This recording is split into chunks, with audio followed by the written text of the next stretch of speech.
The T-Mobile REVVL 5G uses a nano SIM card. The tray is located on the left side of the phone, opposite the power button. First, power off your device. Then, use the SIM eject tool or a straightened paper clip to gently push into the small pinhole next to the tray. The tray will pop out slightly.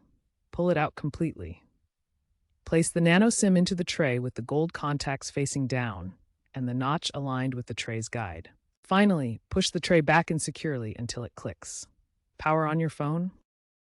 After inserting the SIM card, it needs to be activated to register with T-Mobile's network. The easiest way is through the T-Mobile app.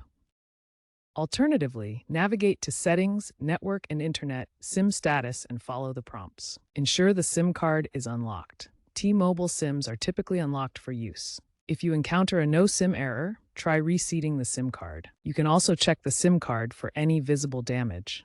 T-Mobile has improved activation through app-based tools, including AI-assisted troubleshooting, to reduce common errors and make the process quick and easy.